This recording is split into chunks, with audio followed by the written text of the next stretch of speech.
নমস্কার, সবাই কেমন আছো? আশা করছি সবাই ভালো আছো। তো তোমাদের যেরকম আমি কথা দিয়েছিলাম খুব তাড়াতাড়ি নতুন আর একটা রেসিপি নিয়ে চলে আসব, আমি কিন্তু আমার কথা রেখেছি। আজকের রেসিপিটা হচ্ছে মুখরোচক আর বাচ্চাদের সবথেকে পছন্দের একটা রেসিপি।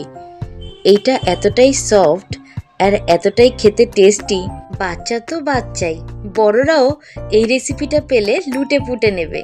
তো চলো দেখা যাক আমি রেসিপিটা কিভাবে করলাম। চটজলদি রেসিপি পেতে চটজলদি কিন্তু দেখতেই হবে। তো সবার প্রথমে ময়দা নিয়েছি হাফ কাপের মতো, আর তার জন্য লাগবে ডিম 2 পিস, আর নিয়েছি আমি এখানে চিনির গুঁড়ো না, চিনি 2 টেবিল চামচ, আর নিয়েছি মিল্ক পাউডার 2 টেবিল চামচ, আর নিয়েছি 1 চামচের মতো বেকিং পাউডার, বেকিং সোডা না। তারপরে দিয়েছি ভ্যানিলা এসেন্স 1 চামচের মতো ছোটো চামচের, আর দিয়েছি রিফাইন্ড অয়েল 1 চামচ বড় চামচের। তো এই হলো মেন উপকরণ। ঠিক আছে, দেখতে থাকো কিভাবে করছি। তো প্রথমে আমরা ডিমের যে সাদা অংশটা রয়েছে, সাদা অংশটাকে নিয়ে নেব। তো কথা মতো আমিও সেই কাজই করছিলাম, ডিমের সাদা অংশটা নিয়েছিলাম। নিতে গিয়ে না একটু অ্যাক্সিডেন্ট হয়ে গেছে। তোমরা কিন্তু সেটা ম্যানেজ করে নিও, কারণ আমি কিন্তু রান্নাতে অত পটু না। কিন্তু তোমাদের সাথে কোনো কিছু শেয়ার করব সেই আনন্দতে আমি যতটা পারি শেয়ার করার চেষ্টা করি। তো আমার ভুলভ্রান্তিগুলো তোমরা ক্ষমা করে দিও।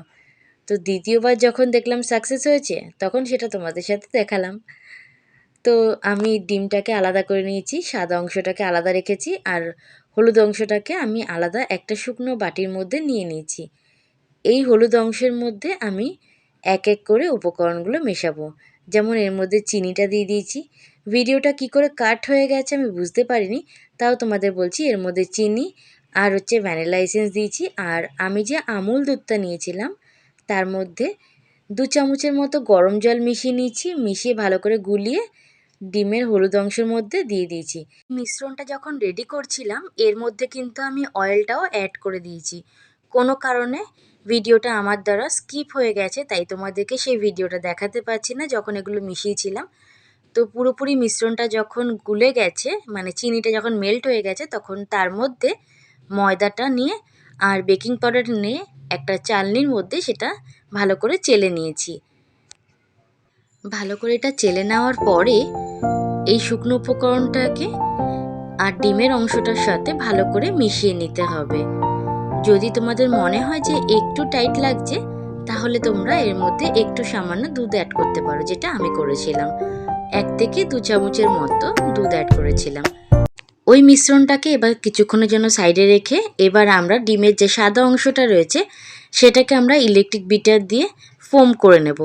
আর ফোম করার সময় এর মধ্যে আমরা 2 চামচের মতো চিনির গুঁড়ো অ্যাড করেছি, তবে সেটা একবারে না, আস্তে আস্তে। যখন কিছুক্ষণ বিট করার পরে এটা ফোম টাইপের হয়ে গেছে, এই ফোম অংশটাকে, ডিমের সাদার যে ফোম অংশটাকে নিয়ে আর ইয়েলো পার্ট যেটা আমরা ব্যাটারটা আগেই রেডি করেছি, সবগুলো একসাথে ভালো করে মিশিয়ে নিতে হবে। মিশিয়ে নিয়ে আমি তোমাদের দুটো পদ্ধতিতে দেখাচ্ছি। একটা, তোমাদের কাছে যদি কোনো পাইপিং ব্যাগ থাকে তার মধ্যে তোমরা মিশ্রণটাকে ভরে নেবে, নিয়ে একটু যে কোনো প্যানের মধ্যে বাটার ব্রাশ করে তারপরে এরকমভাবে প্যানকেকের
করো, সার্ভ করো আর এনজয় করো। বাড়ির লোকেদের সাথে আর বাচ্চাদের সাথে রেসিপিটা এনজয় করো। আর আমাকে কিন্তু অতি অবশ্যই জানিও কমেন্টে যে রেসিপিটা তোমাদের বাড়ির লোকের আর তোমার কেমন লাগলো। তো ভিডিওটা ভালো লাগলে আমার চ্যানেলটাকে সবসময় মতো লাইক, শেয়ার, সাবস্ক্রাইব করতে একদম ভুলো না। চ্যানেলটা সাবস্ক্রাইবের সাথে সাথে বেল আইকনটাও প্রেস করে রাখো, যাতে আমি কোনো ভিডিও আপলোড করলে সবার আগে নোটিফিকেশান যেন তোমার ফোনেই চলে যায়। তো ভিডিওটা ভালো লাগলে একটা ছোট্ট করে কমেন্ট অতি অবশ্যই করে দিও। দেখা হবে খুব তাড়াতাড়ি নতুন আরেকটা ভিডিও নিয়ে।